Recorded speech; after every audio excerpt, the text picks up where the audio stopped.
મિત્રો જય યોગેશ્વર, જય સ્વામિનારાયણ, જય શ્રી કૃષ્ણ. હું છું શિલ્પાસ કિચન રેસિપીસમાં તમારું સ્વાગત કરું છું. ઘણા બધા લોકોને રોટલો બનાવવામાં પ્રોબ્લેમ થતો હોય છે. ફૂલતો નથી, રોટલામાં તિરાડ પડી જાય છે, રોટલામાં ભમરો પડે છે, રોટલો તાવડીમાં ચોંટી જાય છે, ગોળ નથી થતો.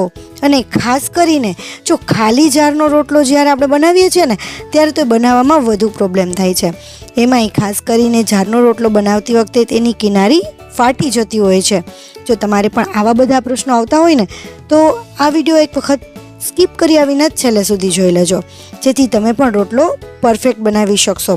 અને મિત્રો, તમને રોટલો બનાવવામાં શું પ્રોબ્લેમ આવે છે એ મને કમેન્ટ કરીને કહેજો, જેથી એનું સોલ્યુશન તમને મળી શકે. અને મિત્રો, તમને જો આ વિડીયો ઉપયોગી બને તો તમારા ફેમિલી મેમ્બર કે ફ્રેન્ડ સાથે પણ શેર કરજો, જેથી એમને પણ ઉપયોગી બને. તો મિત્રો, આપણે રોટલો પરફેક્ટ બનાવતા શીખીએ એ પહેલાં તમને એક રિક્વેસ્ટ છે કે વિડીયો છેલ્લે સુધી જોયા પછી જો તમને ગમે તો એક લાઇક જરૂર કરી દેજો, કેમ કે તમારી એક લાઇકથી મને નવી નવી રેસીપી બનાવી અને તમારા સુધી પહોંચાડવાનું મારું પ્રોત્સાહન વધે છે. મારું પ્રોત્સાહન વધારવા માટે એક લાઇક જરૂર કરજો. અને આવી નવી રેસીપીના નવા વિડીયો જોવા માટે ચેનલને સબસ્ક્રાઈબ ન કર્યું હોય તો સબસ્ક્રાઈબ પણ કરી લેજો, જેથી નવી રેસીપીનો નવો વિડીયો તમારી પાસે તરત પહોંચી શકે. તો ચાલો આપણે બનાવવાનું શરૂ કરીએ.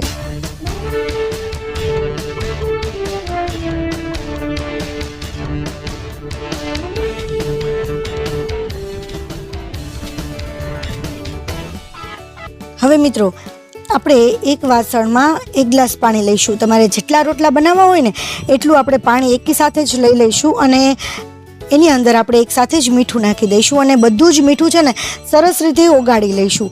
જેથી શું થશે કે જે રોટલા બનાવેલા હશે ને એ બધા જ એક જ સરખા ટેસ્ટના બનશે. તો આ રીતે એકદમ બધું સરસ મીઠું ઓગાળી લેવાનું છે. અત્યારે હું 2 જ રોટલા બનાવું છું એટલે મેં વધારે પાણી નથી લીધું. તો હવે આપણે અહીંયા મેં જારનો લોટ લીધો છે, ખાલી જારનો જ લોટ છે, એમાં કોઈ બાજરાનો લોટ મિક્સ નથી. ઘણા લોકો બાજરો અને જાર પણ મિક્સ કરતા હોય છે, પરંતુ અત્યારે મેં ખાલી જારનો જ લીધો છે.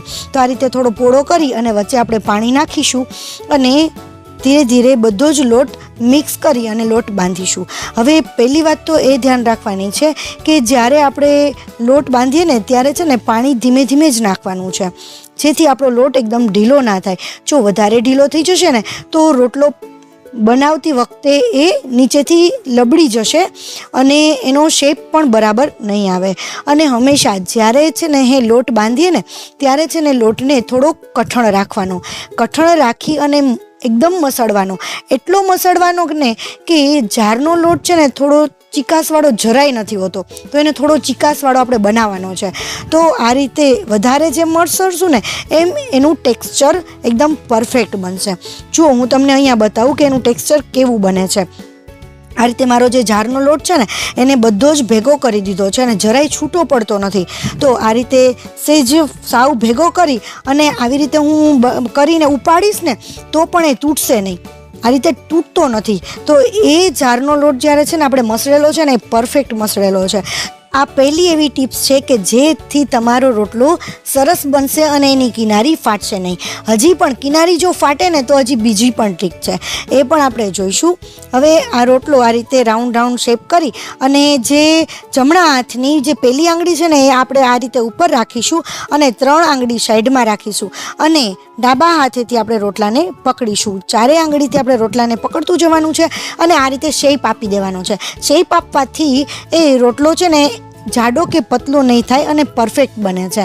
એટલે આ રીતે થોડો શેપ આપી દેવાનો અને રોટલાની ઉપરની જે કિનારી છે ને એમાં થોડું થોડું પાણી લગાડી લેવાનું. હવે પાણી જ્યારે લગાડીએ છીએ ને એ ઘણા લોકો નથી લગાડતા, પરંતુ એ પાણી તમારે લગાડવાનું. જો તમે પાણી નહીં લગાડો ને તો શું થશે ને એ પણ આપણે આગળ જોઈશું કે એ શા માટે પાણી આપણે લગાડવું જોઈએ. તો આ રીતે થોડું થોડું પાણી લગાડી અને એને આપણે ટીપવાનું શરૂ કરીશું. તો ટીપતી વખતે સૌથી પહેલાં તો જે આપણી હથેળી હોય છે ને એ હથેળીથી જ આપણે આ રીતે ટીપવાનું છે અને આ રીતે ધીમે ધીમે ધીમે ધીમે રોટલાને ટીપતું જવાનું છે અને મોટો કરતું જવાનું છે.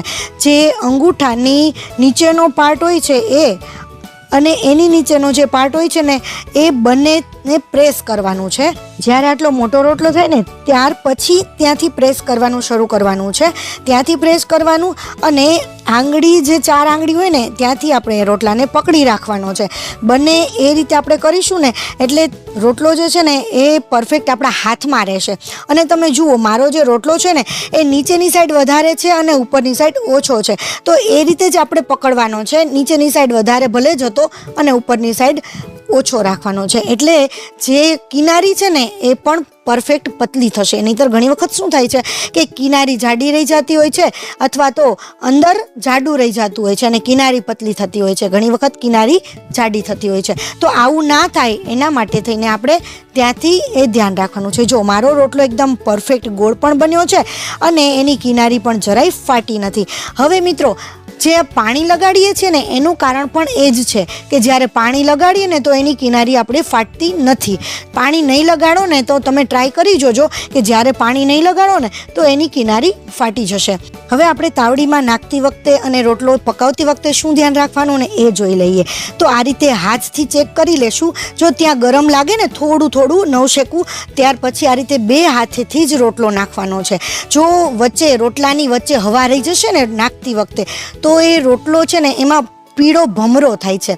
પીળો અને એ જે ભમરો થાય છે ને ત્યારે રોટલો ફૂલતો નથી અને ઘણી વખત રોટલો ચોટી પણ જાય છે.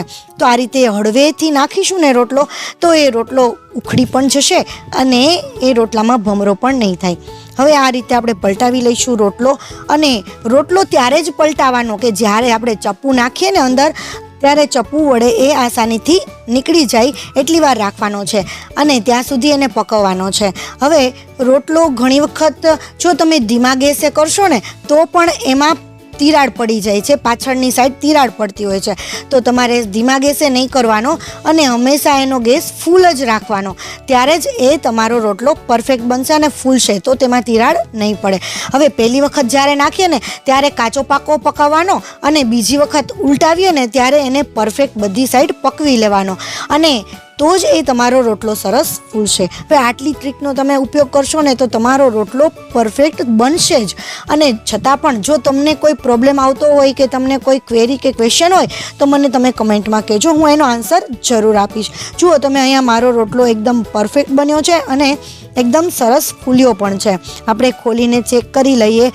થોડો ગરમ પણ છે તો એની ઉપર આપણે ઘી નાખી દઈએ. રોટલાની ઉપર ઘી નાખી અને ખાવાથી એની મોજ જ અલગ હોય છે.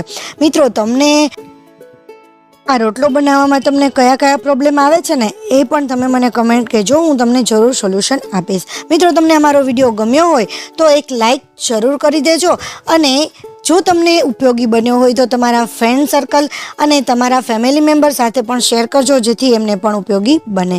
તો મિત્રો આવા જ નવા વિડીયો હું લઈને આવું છું અને જો તમે મારી ચેનલને હજી સુધી સબસ્ક્રાઈબ નથી કર્યું તો રાહ શેની જુઓ છો? આવા જ નવા વિડીયો જોવા માટે તમે ચેનલને સબસ્ક્રાઈબ પણ કરી લેજો જેથી નવા વિડીયો તમારી પાસે તરત પહોંચી શકે અને તરત તેની નોટિફિકેશન આવી શકે અને નોટિફિકેશનને ઓન કરી દેજો. તો મિત્રો કમેન્ટ કરવાનું ના ભૂલતા કેમ કે તમારા કમેન્ટનો આન્સર આપવાનો મને ખૂબ જ આનંદ આવે છે. તો નવી રેસીપી સાથે ફરીથી મળીશું. ત્યાં સુધી બાય, ટેક કેર. અને હા, મને કમેન્ટમાં કહેજો કે તમે રોટલો ખાઓ છો, કઈનો રોટલો ખાઓ છો અને ઘી સાથે ખાઓ છો કે ઘી સાથે નથી ખાતા. ઓકે, ચલો નવી રેસીપી સાથે ફરીથી મળીશું. ત્યાં સુધી બાય, ટેક કેર.